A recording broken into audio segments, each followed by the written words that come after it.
So good morning, good afternoon, good evening, whichever part of the world you're in. Welcome to this knowledge series that we're doing with distinguished people across the world. Today is one on retailing. I'm going to invite.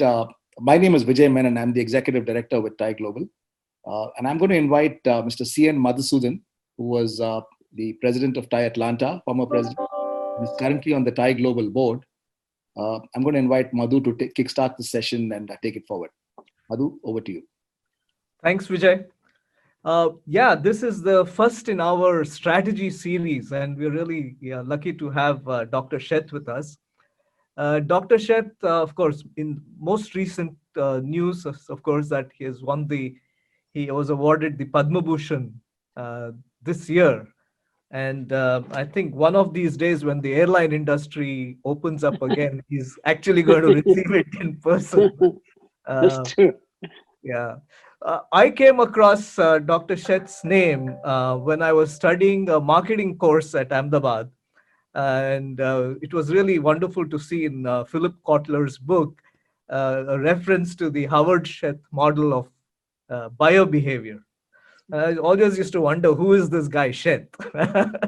And finally, I met him in the early 90s in Atlanta. And that was thanks to Thai. So Dr. Sheth was born in Burma, but has spent a fair amount of time in India and the United States.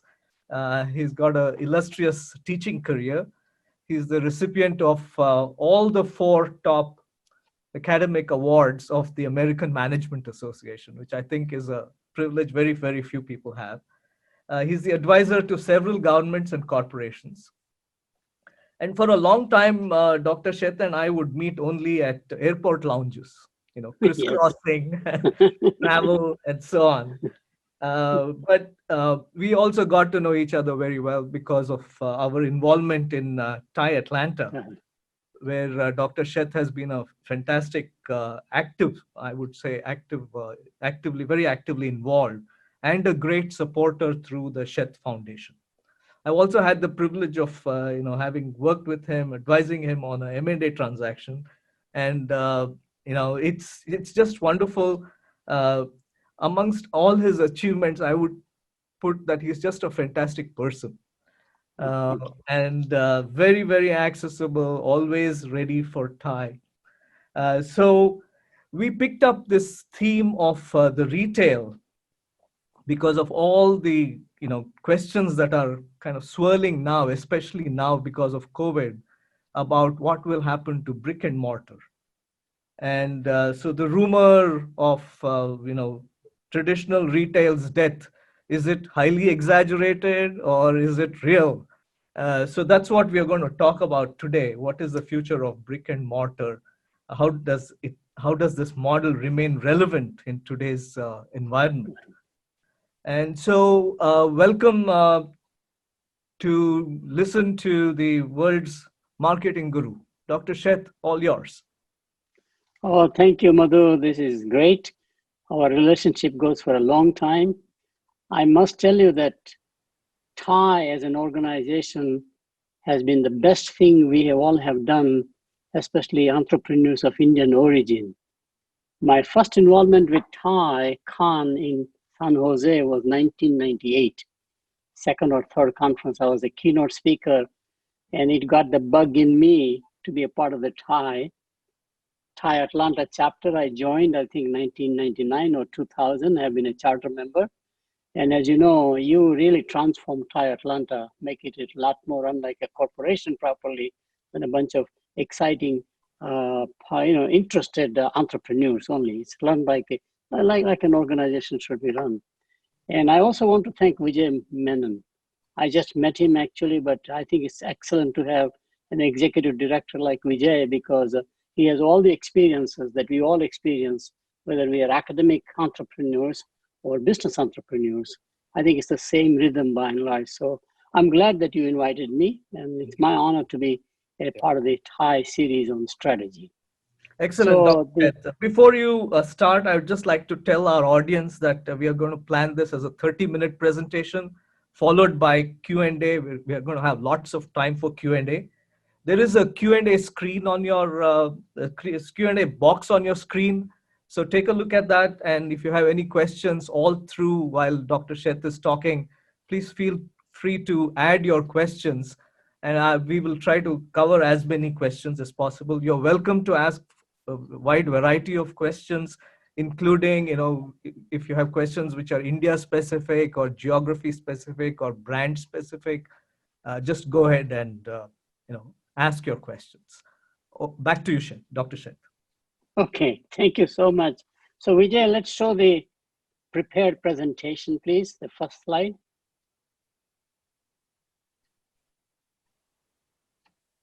The title of the presentation I intentionally made called Great to Gone.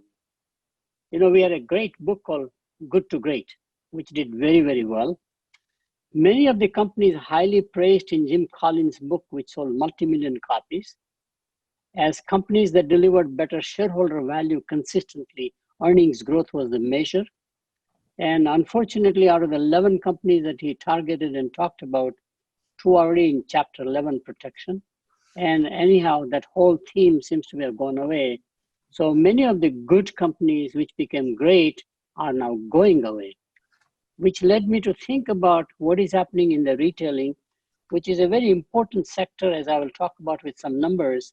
And the question is that, will the brick and mortar retailing survive the COVID crisis? Retailing, brick and mortar was actually having issues because of the changes in the external environment, especially the e-commerce that came in. And this is like a last push, or is it a last push? I'm very fond of retailing. And I personally believe that retailing has always revitalized after a crisis, and we'll see a new reincarnation of brick and mortar retailing in the way we never saw before, which is the theme of this presentation. So let's go to the first slide, please. Here is the retail sector at a global level. The retail sector represents 31% of world GDP and employs millions of people, could be billion, I don't have the count. But 31% of GDP says that it is one of the largest sectors of the GDP economy, however you measure it. In 2020, it is expected to reach $23 trillion, 22 trillion in retail stores, and 4 trillion on e-commerce, which is growing very fast, as I have the numbers, about 20% annually, and will very soon reach 5 trillion. In fact, with the COVID crisis, it is growing much faster. The 3 largest retail markets are USA, as you would expect, China, as you would expect now as the second largest economy, but India was a surprise to me. It is $1.2 trillion, and that's because its population size is so large, and most of the Indian consumers are switching from unbranded through unorganized sector products and services to more branded products, buying through organized retailing. We do have rise of the organized retailing from the unorganized retailing, and I think that is creating the fuel for the Indian consumer markets or retail markets. And of course, the start of online companies like Flipkart, for example, Amazon doing very well. So the online e-commerce platform and market exchanges are also fueling the rise of India as a very large consumer economy. Next slide, please. This does not account, surprisingly, for cash-based informal retailing, such as street vendors and small rural stores all over the world, but size would be much greater in India right now. Used to be the case in China, but China, as I mentioned, has already shifted from unorganized to organized retailing. E-commerce has grown at 23% per annum between 2012 and 2019. It'll be accelerated by lockdown, shelter in place, and social distancing due to contain COVID pandemic. We have seen all these problems right now, where even if you want to go to a restaurant, for example, or even a shopping center, we are not able to do it because shopping centers are closed down, restaurants are closed down. Next slide, please. The retail, however, is in trouble. Since the pandemic, 3 world-class retailers have already declared bankruptcy. And I've selectively chosen this because they represent different types of retailers. You know, the J.C. Penney, very traditional department store retailer, like the Macy's, like the Sears, and they're all going away. Montgomery Ward used to be one before that. J.Crew is a very much a lifestyle retailer, and Neiman Marcus was always considered luxury, almost a super luxury at one time, and had kinds of offerings at price points that nobody thought a retail department store would offer, like $10,000 item of some sort. Great legacy, but it's gone. Even greater casualties with retail restaurants, rental services like Hertz, for example, also declared Chapter 11 protection. And there are other rental companies that are doing the same thing. And ride-sharing services, such as, for example, Uber or Lyft or whatever they were shut down for a while. The retail stores have been in trouble, however, for quite some time. Sears is already gone, essentially. Toys R Us, excellent specialty retailing on toys, specialty in terms of just doing one thing, only one product line, they are gone. And Radio Shack with massive number of outlets is also gone. This is all before the COVID crisis.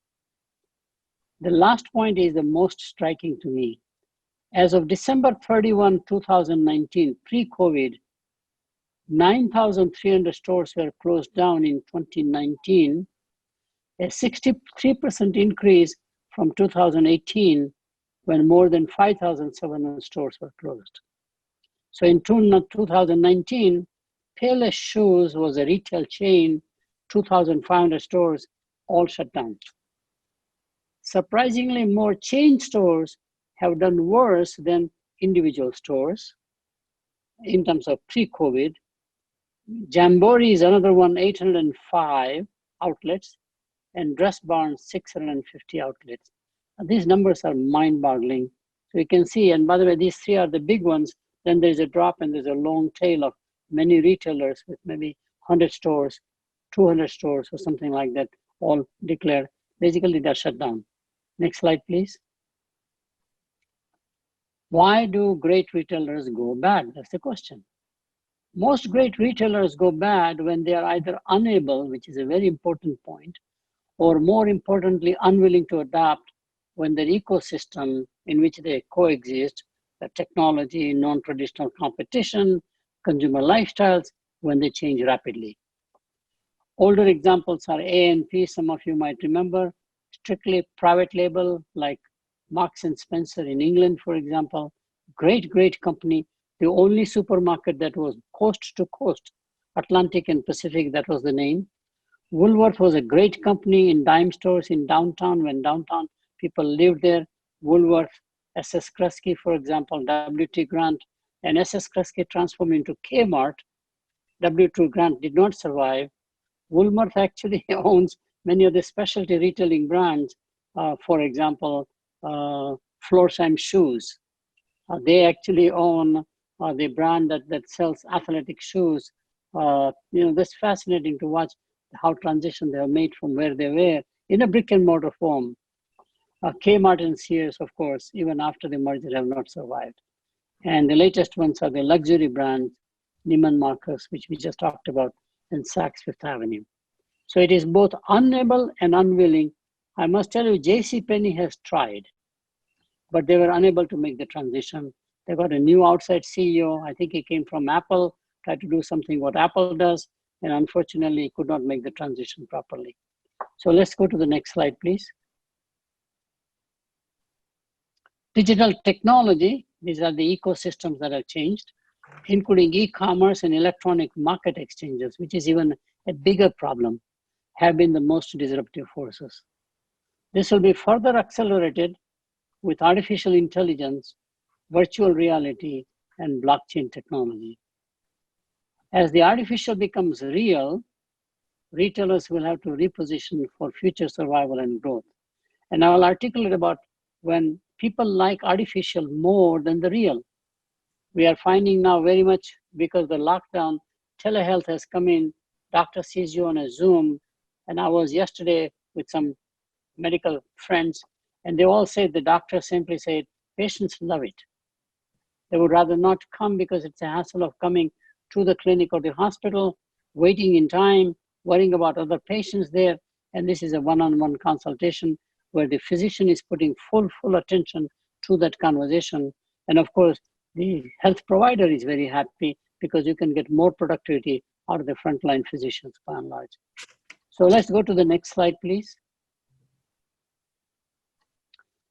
I wrote a book many years ago, 2008, called The Self-Destructive Habits of Good Companies. My title was going to be 7 Bad Habits of Good Companies. Contrary to all the theories about population ecology, or for example, competition destroying you, I find more and more companies destroy themselves. This is in 12 languages already translated. And there are 7 bad habits I identified. There's the 8th habit I've written about, out of which I'll only take a couple of them in a couple of minutes because of the time.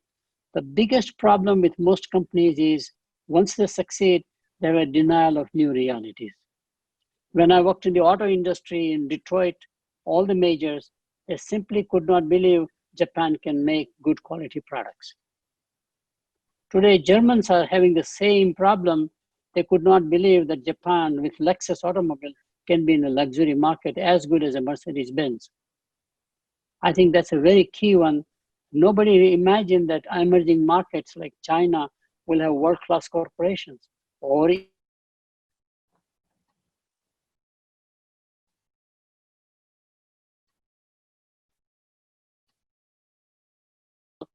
compete with them. And I think that is a key problem. So denial of new realities, a negative view or a habit in a company. And I'll take the last one, which is the internal turf wars. As an outside advisor, when you come in large corporations, what you see is nothing but fights by different disciplines, surprisingly. So you are a Motorola, engineering culture dominates. If you are a retail, then basically procurement dominates. Just go on. As an outsider, you look, and the discipline-oriented turf wars, geographical turf wars, most of who have been cooperative, those are the 2 very important ones. The rest are pretty well known, like the arrogance, for example, complacency, competitive myopia, which means you narrow down who is your competitor. Coca-Cola thinks Pepsi is the only competitor, for example. GM thought Ford is a competitor. Never think about non-traditional competitors. I will not go into the details. In fact, the book might be useful to read for the audience who is listening to this webinar. Next slide, please. So here is the retail evolution. Retailing came because of the location. Even today, we say there are 3 rules of retailing: location, location, location. But when location gets equalized by competition, it gets saturated, retailing begins to offer more conveniences, easy to do business with, opening, closing hours, the way merchandise is organized, etc. Once that is equalized by competition, industry basically becomes a hygiene factor, which means it's a minimum thing you have to do to just be in the business. To differentiate, people have gone for customer experience. At the store, what is the customer experience? It's like Starbucks, kind of a phenomenon. You are going not just for coffee, but the experience of hanging around there, having a seat, quite a few small businesses. Actually, I have an office at Starbucks, quite a few places. It's a hangout for young people in some countries like Singapore.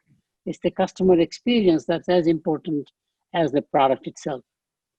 I believe retailing will go one step further because customer experience also is getting equalized, which is the current focus. The future is going to be offering integrated value-added services. At each inflection point, retailing has transformed itself to survive and to thrive. Actually, it has come out quite well. So let's go to the next slide, please.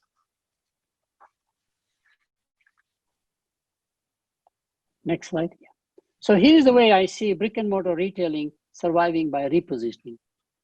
Retailing always has been focused on selling merchandise, atmospherics, music, layout, sales clerks, whatever it is. The argument is that here is a merchandise, buy the merchandise. I think it will shift to more and more, just for survival, value-added services. Unbundling free things and let the consumer pay for it, very similar to what airlines have learned under tough times. Now I have to pay for my checked baggage, for example. which used to generate before the COVID phenomenon, $5 to $6 billion of revenue. If you want a preferred seat, you have to pay for it. There's no free airlines have done very well. Price is low, but you're unbundling all the support services. I will talk about more about some specific examples on that. And the other thing is that brick and mortar retailing has remained low tech. It's a massive investment you make. So if you take the older shopping malls or strip malls, they're aging.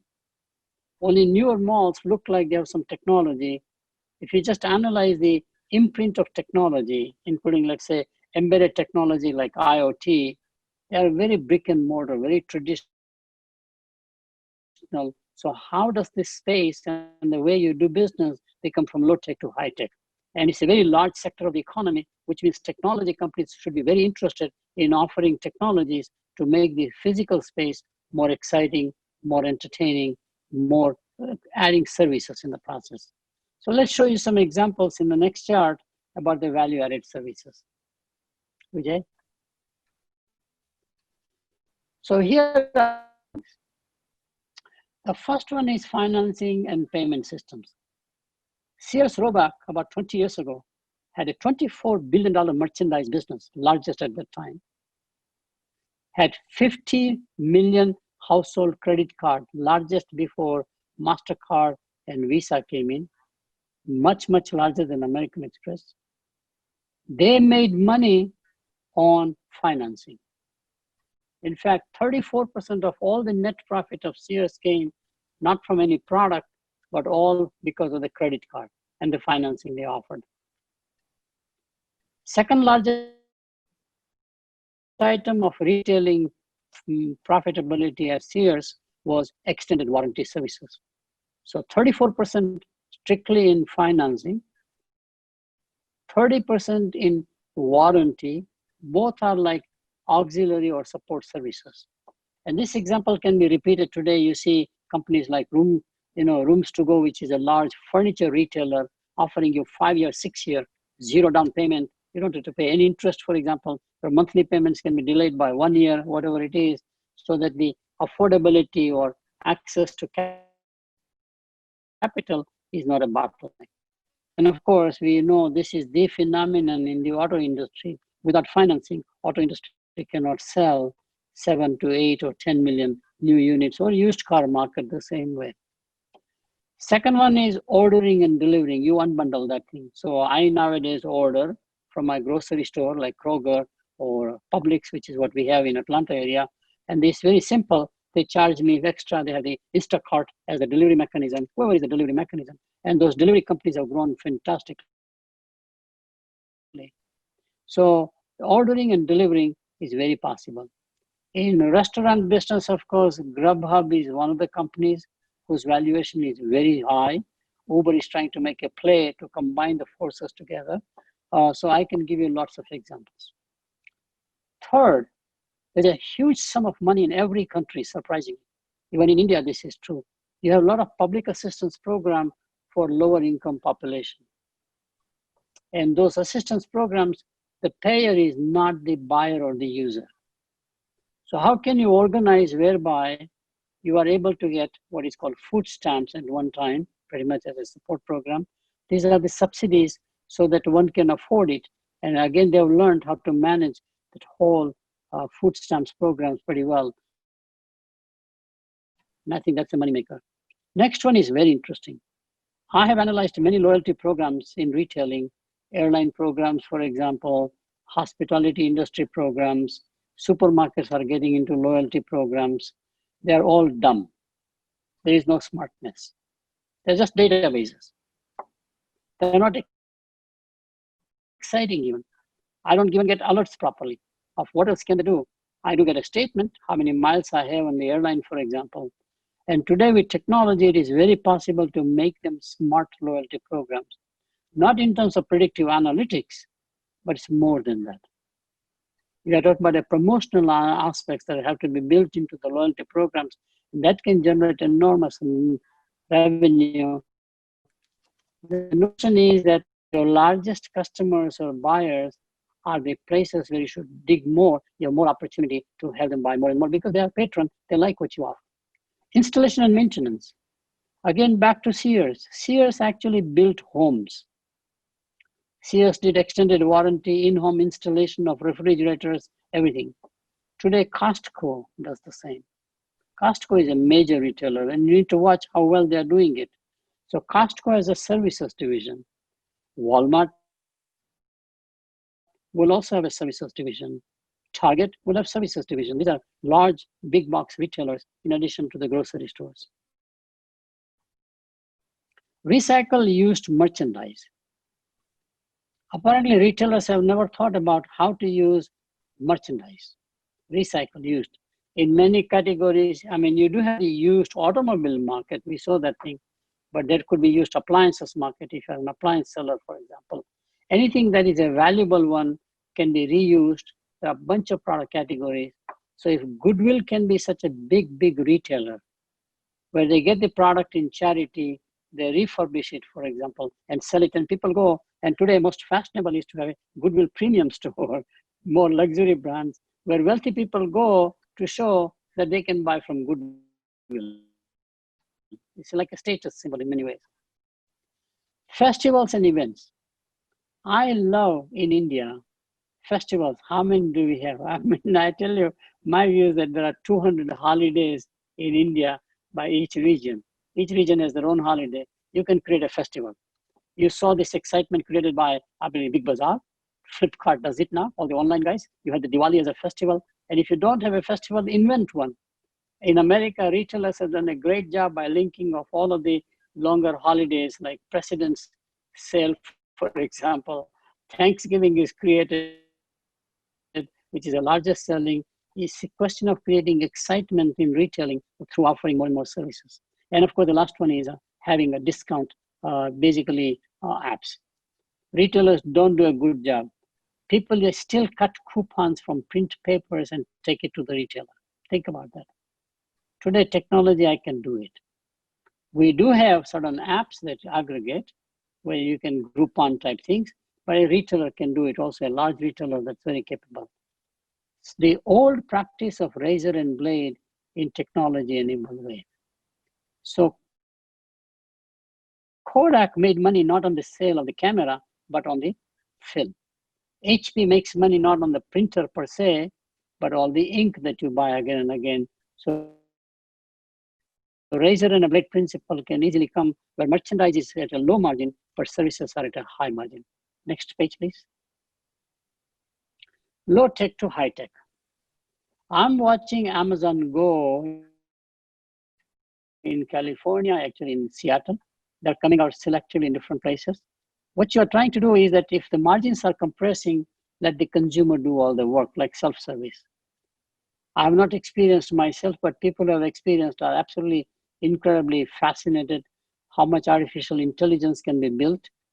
Everything is done by you. You pick it up, your product, in a virtual cart, you walk it out. There's only one supervisor to make sure that if you need an assistance, they can give you. Smart mirrors are very common in fashion-driven retailers, pretty much. You can actually look at yourself, how the dress will look on you or the clothing will look on you. Robot assistants, this is coming. Lowe's, as a large retailer on do-it-yourself, has already found that friendly robots greet you and then take you to the aisle because they are much more precise in the aisle, which section, what product, because so many SKUs are there in the retail store. And people actually prefer robots than human beings, which is that artificial becomes real. Cyber cafes in stores. It's very possible that in retail stores, people love online games. So you can organize a lot of online games, video games, for example. And you can have challenges. You can create clubs. Candy Crush is a very interesting online gaming of some sort. I have played that myself, and you find lots of possibilities are. So it's not really food court, which is common in many retailers, but cyber cafes could be installed as a high-tech experience and a value-added service. Arcades. Online festival, as we mentioned, not just festival physically that you do come to the store, but also online festivals. The retailers, they have done very well in this transition with COVID problem right now, have been those who are planning out because of the Amazon competition. They saw online grocery shopping, online buying products becoming very real. So they began to invest into both a platform which is online as well as physical, or what is called known as omni-channel. You want it. I call it the pizza industry. In pizza industry, you either dine in there if you wanted to, you have an order takeout, or they deliver. Any way you want it, kind of a notion, make it more convenient from a customer viewpoint. And those retailers that invested in online as a coexisting parallel process and moving more and more purchase online, delivery home have done quite well. Walmart being one of them, Target being another one. Virtual shopping, communities.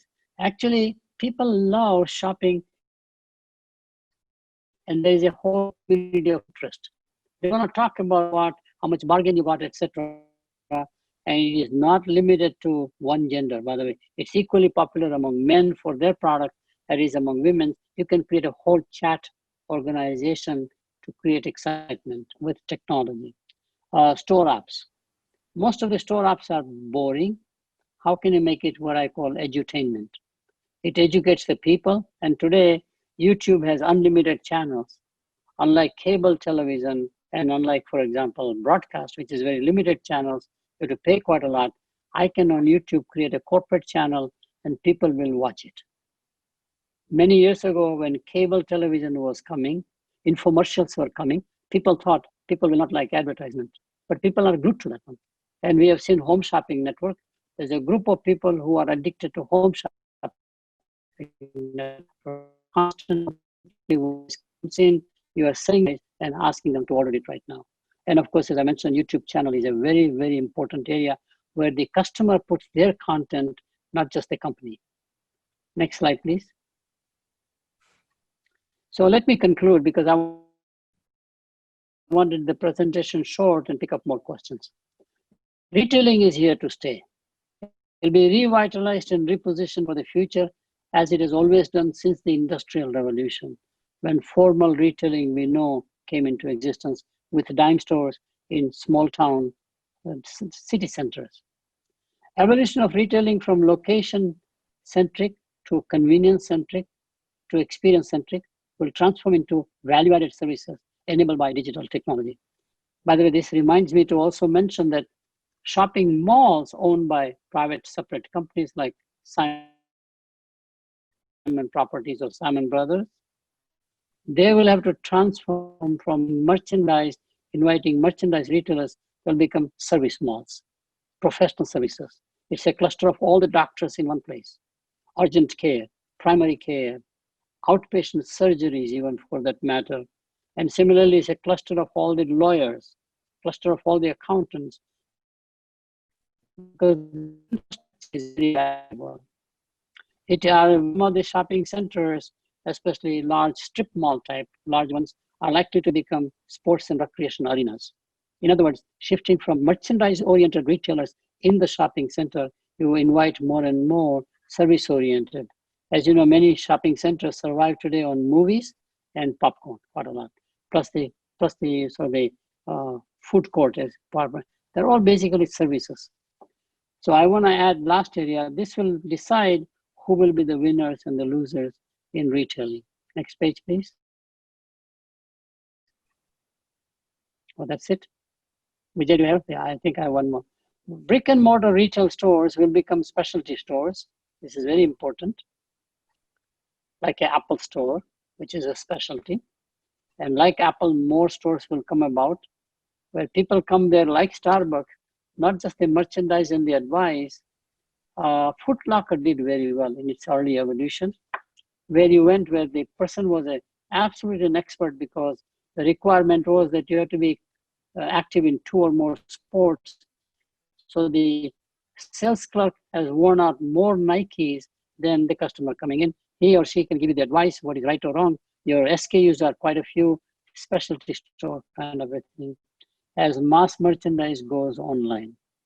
Daily convenience foods, I will buy online from my grocery store or from Walmart, which is the largest grocery store actually, drugstore, etc., which is a daily necessity. But specialty products, I'll be going to a physical store. So here is the last point, which has been fantastic for me in my analysis of the consumer markets. When we give up something which is a daily activity, outsource, cooking, cleaning, childcare, as examples, they always come back as hobbies or specialty. Think about hunting, that was a daily necessity. Fishing, gardening, baking breads, cooking are great examples. So as the retailing that we sold yesterday goes to online more and more, it comes back as more specialty, hobby business, which is fascinating. So there are a lot of entrepreneurial opportunities in brick and mortar retailing. I will stop here and pick up any questions. Thank you. Thank you, Dr. Sheth. That was a fantastic overview. We have several questions, so I'm just going to maybe take them up one by one. The first question is from Kashmira Ganji. And the question is around making the supply chain efficient and effective. I think questions are around, is just-in-time really helping us? Is lean helping us? What should be some of the best strategies for supply chain retailing professionals to survive during this COVID times and then thrive after that? Yeah, 2 points. Good retailers have been very good in their procurement, which is supply chain. We think it's the retail store manager and the merchandising and the sales clerk are important. Absolutely not the case. It's the procurement side that's very important, which is finding the right suppliers, right merchandise, negotiating price, delivery, quality, whatever it is. In fact, retailers like, as I mentioned, Marks and Spencer, who found suppliers who could deliver their quality. Sears at one time set the higher standards for jeans than Levi's, higher standards than Toro, which was a very good lawn cutting than Toro. Every cover was the best in standard. Sears has excelled the standards. Kenmore brand of appliance today made by Whirlpool is all the standards are set by Sears, for example. So supply chain is the most critical component in retailing. How do you make a supply chain more efficient? Primarily, it basically says you have to embed technology. There's a lot of holding time in supply chain, especially in emerging economies like India. There are 9 middlemen from, for example, the producer of a product to the consumer of a product. That's too many inefficient. Everybody has an inventory, money is tied up there, for example, space is tied up. You have the wholesalers, you have the distributors, you have the sub-wholesalers, you have the stockists. So today with online procurement, supply chain is very efficient. It's like a one-step or step distribution. Just in time and the lean operations will become mainstream in supply chain, clearly. I intentionally mentioned blockchain. Please, in addition to artificial intelligence, blockchain is a foundational technology to allow for high number of transactions at the same time, millions of transactions, smaller items. It's nothing more efficient than a self-governing mechanism, like self-healing networks in telephone, for example, automatically detects problems and solves it kind of stuff. So blockchain is a key foundational one in procurement or in supply chain. So that's one answer. The second answer is the opposite. Given the COVID phenomenon and how concentrated suppliers, quite a lot in China, for example, they can stop you completely. You disrupt the whole thing as it happened. And therefore, more and more, the notion is that we'll have distributed manufacturing. Suppliers will be not from one country or one big supplier, but multiple small suppliers. How do you distribute your capacity? And I'm doing a lot of work in manufacturing in that area, that if you're a manufacturer, how do you build mini plants? As they have been done in steels, small integrated steels have done quite well than the large complexes, for example, and will be distributed probably by nation or geography because of the COVID and the politics of COVID primarily. So distributed supply is very key In grocery business, especially in retailing, they're all buying locally produced products now more and more. Why should I buy a lettuce grown in California and bring it to the East Coast? Is it possible to grow lettuce on the East Coast? So those are the answers. Excellent. Thank you. The next question is from one of our Thai stalwarts, Naren Bakshi, who's currently socially Sure. distancing Jaipur. Yeah. I think you know him well. Sure. So his question is around the very large number of small Kirana stores. And Right. Jio and Facebook are now joining hands to support these. What will happen to these stores? Very simple. Surprisingly, they have dual advantages. First of all, they know how to procure if they are retailers, or if I am mithai wala, you make it. So they are producers, not just procurers. And they can take their brand or product and scale it up with online, which is why Reliance Jio and the Facebook investment is very strategic. Reliance Jio, like all telephone companies, are the largest retailers because they have the database with the end customers, they have a payment system in place, and therefore I think it's very simple. So I do expect Reliance Jio, just as they did with the cellular telephone industry, will become one of the largest retailers. The investment from Facebook to diversify from just making money from the ad revenues, for example. So that's clearly one. So I am very sure that they will survive. The problem with mom and pop retailers, and then you know that I'm from Kutch myself. Mm-hmm. Many Kutchis are in Bombay. There are 30,000 Kutchi retailers in Bombay alone. And what do they do? The problem is more not be able to think about investing in technology for the future at that store. That location is very valuable. They still traditionally sell the same merchandise as before. Can they become very good distribution centers in some fashion because they have access to the end customers? Can they become where the Walmart becomes their customer actually, rather than Walmart as a competitor? I think those are the ideas that Reliance is thinking about, that they can be great suppliers. These companies don't have to retail them, don't do the retail. If they procure wherever they're getting their merchandise, or if they can actually make it, as I said, in snacks and street vendors, they'll make it themselves. So there's a huge opportunity. That location transitions to something else. Why should I sell Kirana today?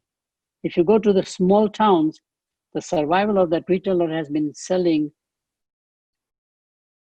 the telephone systems. I can get my SIM cards any place in India. They make money on that. So to me, it's a change of merchandise itself. The biggest issue with retailers in India is that the succession planning is not there, where the family member wants to be more educated, and therefore they don't want to run the Kirana shop anymore. Okay, that's the biggest problem, more than anything else. I can talk more about Indian retailing if you wanted to. Sure. The next question actually is something which is very close to my heart, which is when you look at retailing embracing technology like digitization, automation, embedded technologies, etc. There is one, of course, the current workforce is not adequately skilled. And the other is that people really don't know how to use, they don't have the imagination to figure out, how this technology can really transform. That's, the imagination is also limited. So again, this is Kashmira's question, from a supply chain perspective, what should supply chain leaders do in terms of making their workforces leverage the most out of these technologies that are there, digital, autonomous, technologies that are emerging? Yeah. I think it's very simple. You just simply have to invest in reskilling your workforce. Just give you an example. Today's automobile is a smart computer. I don't even think about Tesla. I'm talking about traditional, emission, the carburetor type company. I cannot do oil change anymore without an equipment, and a technician has to be smart. So every automobile dealer has invested in the technicians to make them more capable of handling high-tech phenomenon. As we make more and more smart products, the supply chain and the factory has to become smarter, and the people have to become smarter. Some of them you automate, obviously. So to me, it is the responsibility not of the government or the society, but the corporation itself, which is a third leg of the society, have to invest in their own workforce to make them higher valued workforce and pay more wages in the process. Today, without that, you cannot survive. You need some technical person. So that's clearly one angle. So supply chain can do quite a lot, my view. I also think that more and more, the large retailers, when they come to countries like India, for example, Walmart alone in India today is a sourcing destination because people would like to distance from, let's say, China right now. India has all the capabilities, but because of the distribution system being so weak in India, best thing is to have somebody like a Walmart come, and would you believe they can easily create at least 250,000, if not 1 million new suppliers out of India. Products made in India, high quality. This is true in ceramics, for example. This is true in quartz, for example. Diamonds is my best example. There is no country that can come closer to India in terms of making diamonds. We dominate the world market 60%. Largest seller of diamond today is Walmart and Sam's Club, which is their own subsidiary. Think about it. It's not jewelry stores anymore. I can therefore see diamonds through Walmart procuring from India, selling into Mexico, which is very similar culture, into Canada, where they're very successful, and ultimately into China. Wouldn't that be interesting?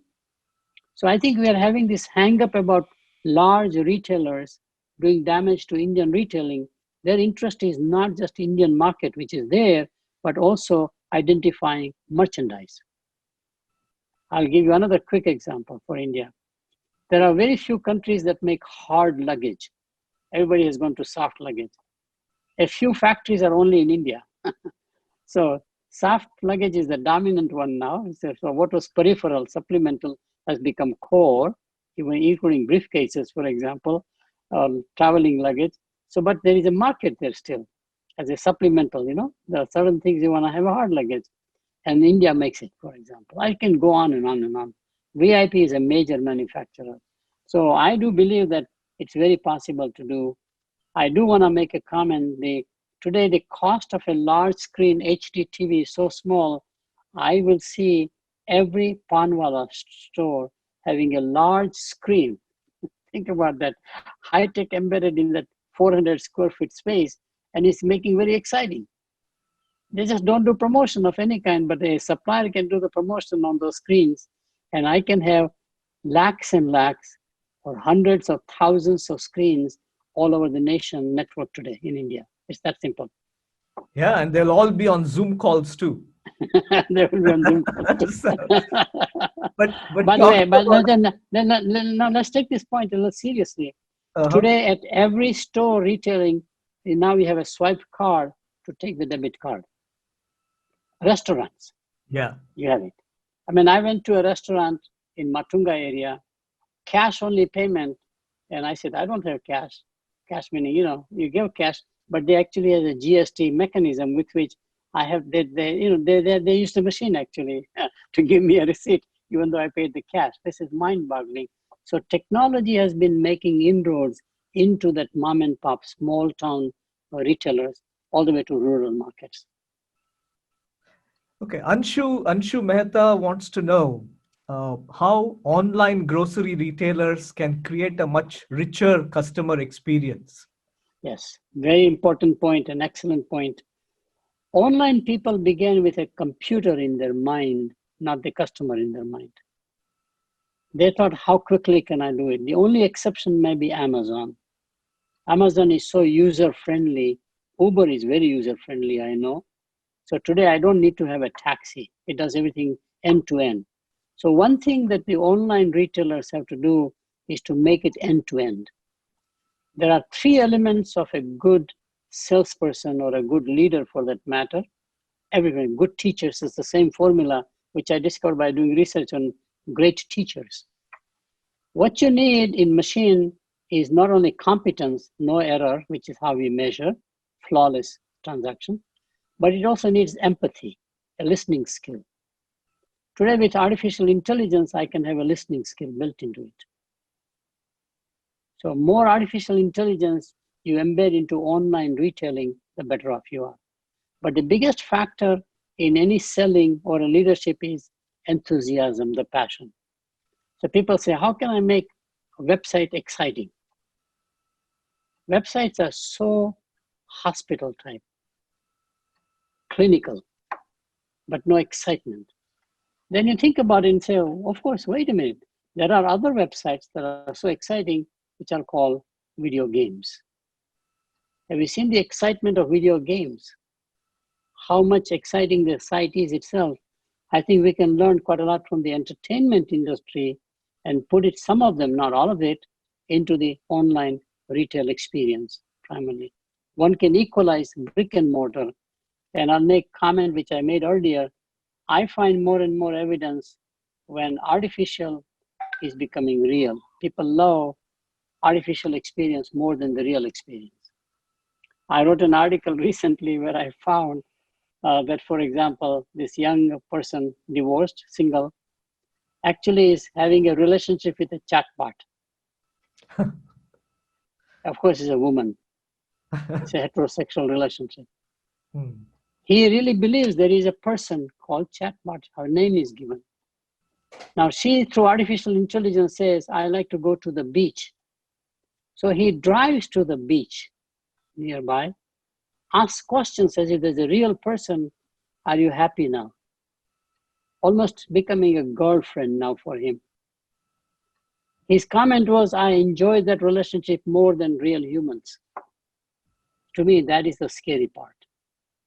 Yeah. Humans are the second preference, and artificial chatbots is first. And by the way, it is happening more in Korea, Japan, but biggest one of them is China. Microsoft has an app about chatbots, and I was told 660 million people use them daily. That's mind-boggling. So Yeah, artificial is becoming real. So. The boundary disappears between artificial and real. Yeah. Absolutely. Yeah. You were talking about jewelry, and Yes. Mahavir Sharma, who's one of our trustees and the current chairman of TIE, has a question around this, which is, if you look at in-store virtual reality type experiences, is that going to change or replace the traditional, trying on clothes, trying on jewelry in the change rooms? And for retail specialty jewelers, would AR/VR become the real important investment to change their business models? Yeah, absolutely. The issue with specialty jewelry is that you display hundreds and hundreds of necklaces, rings, etc. There's too much inventory sitting idle, waiting for the customer to get the experience. And you have salespeople who are knowledgeable about jewelry, gold jewelry or diamond gold, whatever the combination is. It's just too inefficient. Is it possible, therefore, that what I have is a virtual, more like a showroom? My merchandise is someplace in the back. I don't need that much inventory. And if I have multiple stores, is it possible to have one centralized merchandising place? And each of my stores is more like a showroom, personalized to each individual. I would recommend watching a movie 15 years ago that I watched called Minority Report. Tom Cruise was the lead actor. And there are retail scenes that we show in my classroom. 15 years ago, it looked like a science fiction where there's nothing but a wall. And in the wall, when I come, I see my merchandise based upon predictive analytics, for example, my past preferences. It's very revealing as to how people buy same things again and again and again through habit. So I don't have to have the merchandise for different customers as my SKUs, like the supermarkets have so many varieties. Amazon has millions and millions. I don't need to do that anymore. So I can make very much with artificial intelligence, virtual reality, and maybe blockchain technology because of the governance mechanism behind. Our payment systems are online now. So I can make it very much like what you are recommending, yes. The next question is very COVID specific, which is, Sure. will COVID-19 set new norms as far as local Kirana stores are concerned? The answer is yes. It depends upon the policy. Most of the COVID will change existing habits only under policy reforms, mandate. People like to go back to their habits. They will go to the same supermarket, walk to the supermarket, or ride to the supermarket the same way. I go through that. For example, Kroger nearby, I don't even look at another store anymore. And there are 12, 15 entrances. I go by one entrance only, looking for a parking space, which is my preferred space. And if somebody takes that space, I'm angry. Habits are very important. Habit formation is the best efficient mechanism consumers have created. Because in a repeated transaction, shopping around for space, looking around for exploratory behavior is expensive. And under a time pressure society, so yeah, we'll go back to the old habits, except government now says you will have to modify your habits.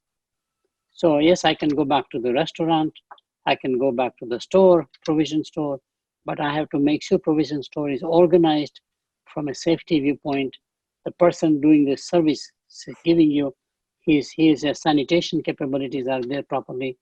And this will happen gradually in India, not overnight probably. In India, it's very interesting. Once we pass a law, people obey. I've been amazed. I mean, we passed laws about smoke-free environment. And I thought people will not obey that. But smoke-free is everywhere now in India. You can't smoke in the hotels, for example. You can't smoke at the airports, for example. So I think the habits will change primarily by, modified habits will come in by the government policy. Airports is the best example. We are used to TSA now. Yeah. We have to go through all the checkpoints. Before that one, it was very easy. But after the 9/11 attack, we put all the security procedures in place. Now we have a database on the person. You cannot have a ticket without all the information about you, all the way to the flight attendant and the pilot. He knows on every seat what is the behavior, what's the background of every individual, right? Now we'll have additional procedures, which is basically COVID-centric, taking temperatures, for example. And in fact, in yesterday's conversation, I had some with scientists. They already have a technology where you can detect 104 degrees in China, by the way. And if it is, you are not allowed to. It's no fly restrictions as we have it with certain people. Same thing happens, that you are not bodily suitable to even fly. Yeah. So. Skanda has a couple of questions around the one the impact on the real estate sector, because I think there's been a lot of talk about retail locations becoming dark stores or becoming fulfillment centers. And you took the Apple example and said specialty stores. So in this context, what will be the impact on the commercial real estate centers? What will happen to these large malls and all the... Good point. Large malls are very good location advantage. In other words, that land, the property, the infrastructure for parking, especially in the US, we have large parking spaces. So the malls have to retransform themselves from selling merchandise, as I mentioned, to selling services, depending on the size and the intensity. Watch the trends for this in very much shopping cities, Dubai and Singapore. You will see changes there much sooner because that real estate is so expensive and they have to improvise and do something else. So I'm watching those two cities primarily because they organize shopping tourism in many ways, you see. People go there to shop. Now the question is, if people go there to not shop but eat some dining, they have to bring in cuisines differently now. If they go for recreation, what happens? Dubai Mall, which I have experienced many times, there's a ski slope. I did not go on the ski, even in a tube, but I was right at the base in a restaurant where I see them completely eating my dinner. It's an experience.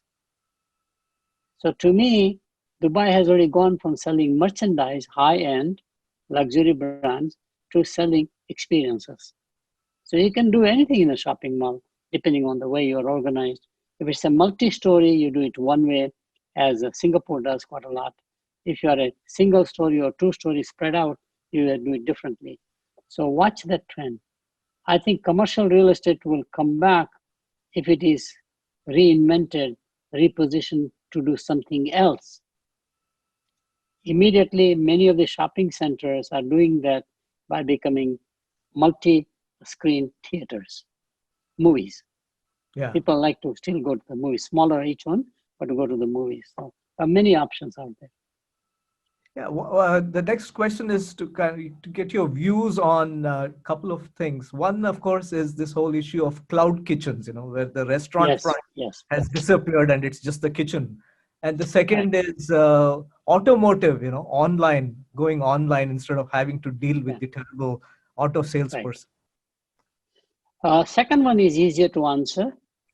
In every place where the market is more the executive class, managerial class, who have no time to do shopping, they know what car they want because often company funds the car in many ways, and therefore they have everything in place. In India alone, Mahindra and Mahindra have shown that SUV, they organized an online primarily to sell parts, to the dealers and distributors, etc. And people, or they also offer the car. They will do all the paperwork, car is ready, they bring it home. Under the COVID crisis in America, every automobile dealer is willing to do that now. The time I waste in haggling and negotiating, keeping me 3-4 hours just to buy my car, which I know what I want. It's not like I'm shopping for features and functions. It's all there. It's just the paperwork. Today I can compress everything, put the burden on the dealer, and the dealer with automated all the databases can do it very quickly. I don't need a driving experience because I have the same car I'm repeating again, new model, etc.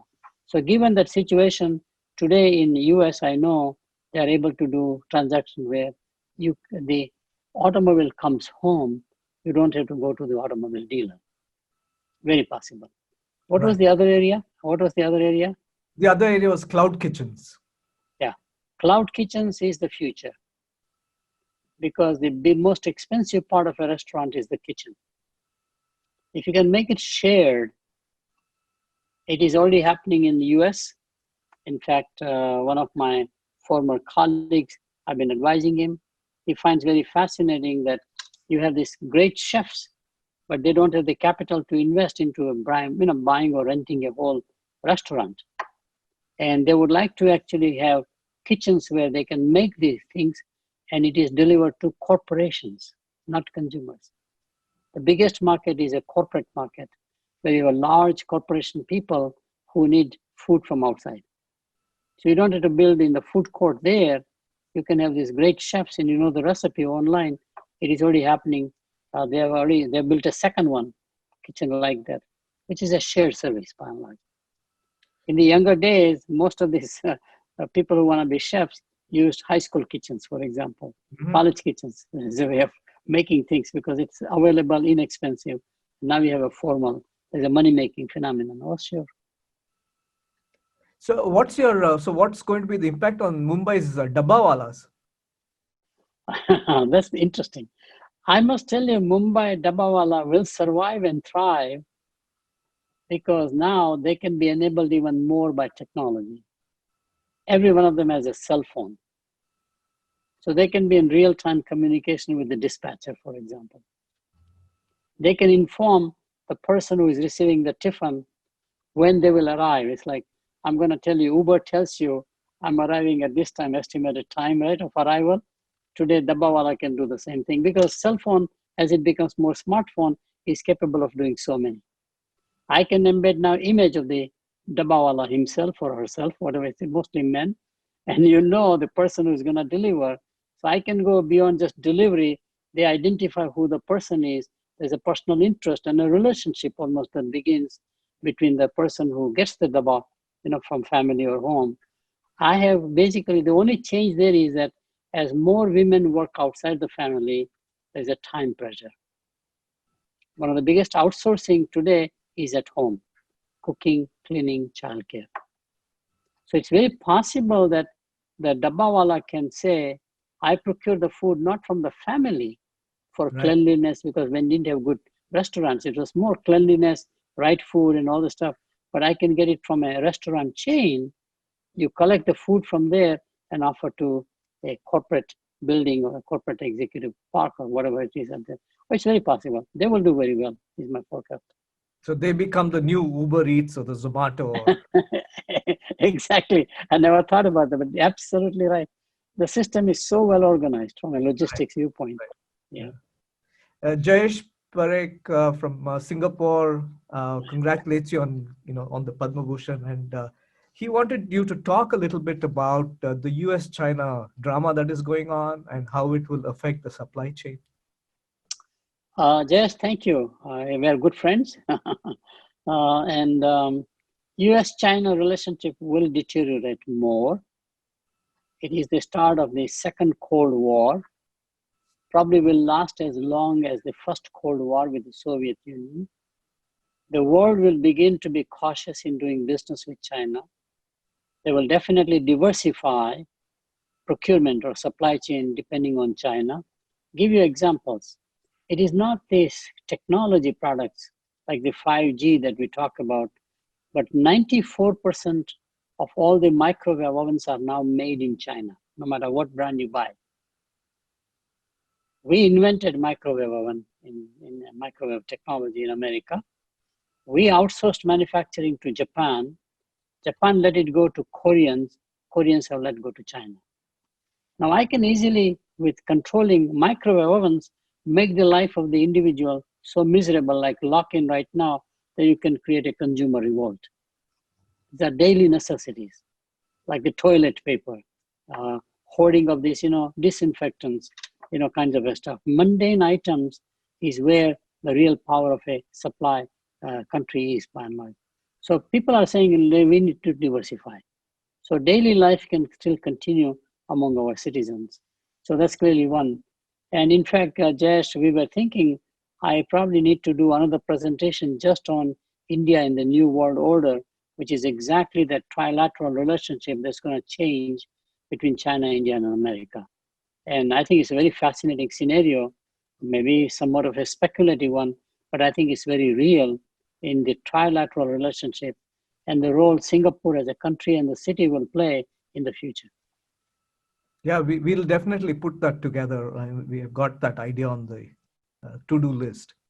Yeah. The next question and comment is from Vish Mishra, another Thai stalwart from Silicon Valley.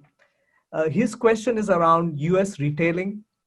Yes. And with the shifting demographics of 90 million millennials who don't shop retail the way others do, baby boomers do, is retailing going to shrink? And I'm going to I'm going to add an extension to that question, which is, can you comment on the impact on retail because of the generational buyer behavior changes? Sure. Millennials, Gen X, baby boomers, the whole lot. Yeah. There is no question that the next generation would like to be digital first, physical second.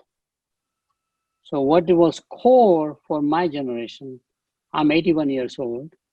My wife and I still like to go to the bank and talk to the teller, for example. It's not because it's more secure transaction or less secure. It is just that social interaction is important to us. Young people don't see that need to talk to the teller, for example. They would rather do it online, not even ATM machines, right? And technology allows them to do it now. So the relationship is changing dramatically. Younger generation, digital first, physical second. My generation, physical first, reluctantly digital second.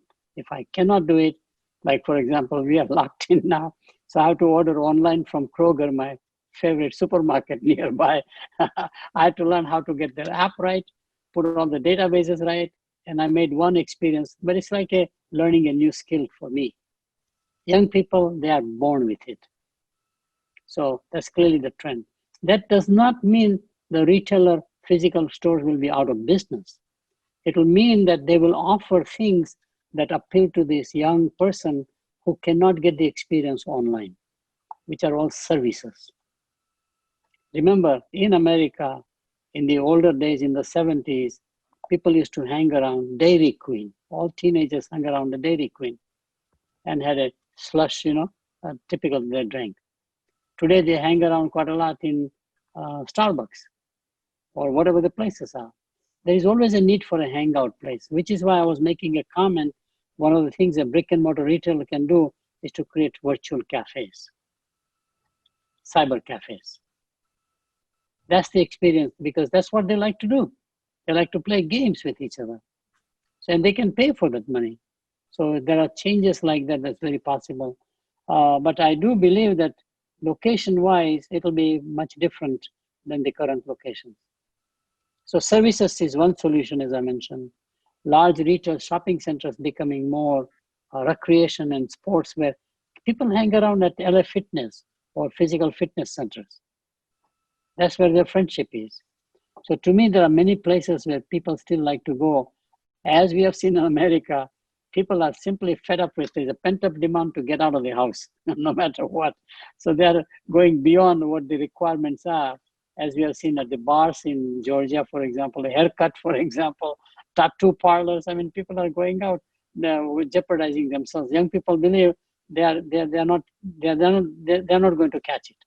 Right. That's a typical belief for the young people. So I'm still very optimistic about physical stores, but they will do different things. Okay. Teja's question is specifically around apparel retail. Yeah. Do you see post-COVID the trial rooms being shut and virtual trial rooms becoming the norm? Yes. Yeah, I think Apple will have to transform itself, given that you will have new modified habits by compliance, by law. So Apple will have to comply with that one. The way kind of an interaction you have, it's more consultative selling. To me, Apple today is very much like the Foot Locker of quarter of a century ago. Very exciting, where the store clerk, the sales clerk advised you, because the geek, as it does it, a genius, I guess it does it at Apple, or at one of the electronics, you have the geek squad, for example. Yeah. So I think Apple will, because they're a technology company, I would hope and expect they will become like that Minority Report retail scene, where you go there, it's virtual completely. You see the other person, but not physically there. You communicate with complete comfort, and he or she teaches you what to do right then and there. There's a space for you, almost like a telephone booths used to be in the old days, remember?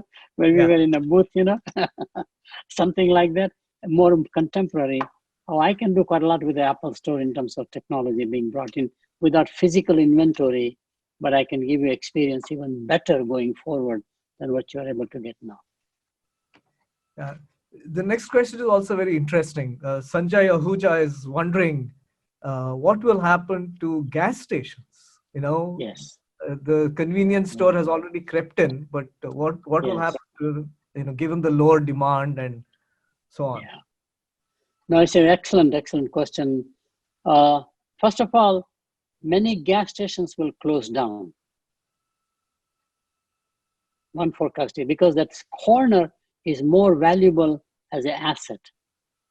The problem with the corner is that it has a whole oil contamination. So the Environmental Protection Agency has to certify that that corner lot is useful for doing something else. Restaurant, building an apartment complex. In fact, quite a few are converting into self-storage units. They may have the gas front in the front, gasoline, but in the back is a self-storage unit, for example. They will be driven by the convenience store first, and gas as a loss leader. In my part of the world, we have a very large retail chain of gas stations called QT. QT is multi-bay, cars can come in.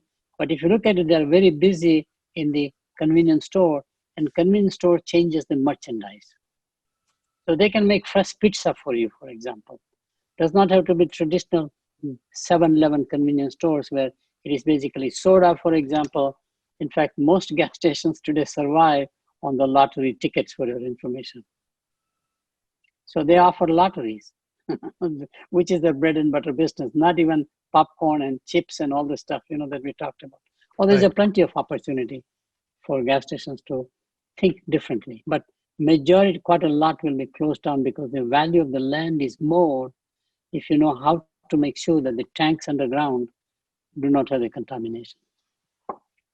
Yeah, I think we can really go on endlessly on this subject, but like Yes. all wonderful things, we have to kind of bring this to a close. But there is one last question I'll take before we end this session, Dr. Sheth, and that is goes back to your core competence area, which is buyer behavior. And the question is Shekhar Gatani, and he wants you to address this whole issue of how will retail customer behavior change post-COVID, and will there be differences between customer behavior in India versus the US versus Europe, short-term and long-term? Will there be major changes in the way customers behave? Answer is yes. It'll be contextualized, localized, as we contextualize merchandise. The kind of flavors I get in India, soft drinks, is different than the flavors I get here. This goes on. You can just imagine the kinds of pickles that we get is very different than pickles here. So in addition to the merchandise, which contextually will be very different, more culture bound. In fact, in India would be more state by state and region by region, even that localized. That's clearly one thing you can easily say. But more importantly, there are 4 demographics simultaneously moving. This is my real research I do. First one is the aging of the population. Even in India, you have a growing senior citizens now. And their needs are very different. When you age, you are primarily worrying about your wealth preservation and health preservation. Those two will grow faster as a percent of the GDP. In the US, as you know, 18% of the GDP now comes from the healthcare sector. That's the biggest and growing faster than the economy. If the economy is growing 3%, this sector is growing about 5-6%, about twice the rate. So aging of the population creates huge age diversity. Today in America and India would be about 3, we have about 5 generations living together with different needs and wants. You have the pre-war generation who are getting into 100 years old and older. I'm in the silent majority. You have the baby boomers who are retiring right now. And then you have, of course, the millenniums, and you have the X generation and the Y generation and the Z generation, whatever they are. This is unthinkable. So that change in the demographics, age, creates new needs, new wants that revitalizes retail in many ways. Second area, and the most important one, is working women households. Today, both men and women in many metro areas have to work to survive. The cost of living is just too high. In rural markets, you may not have to, okay? Or you live in an extended family. So when women work outside the family, you have a time shift and a time shortage. Women have no time to do shopping during normal hours. So shopping they do at the workplace. And work is done at home.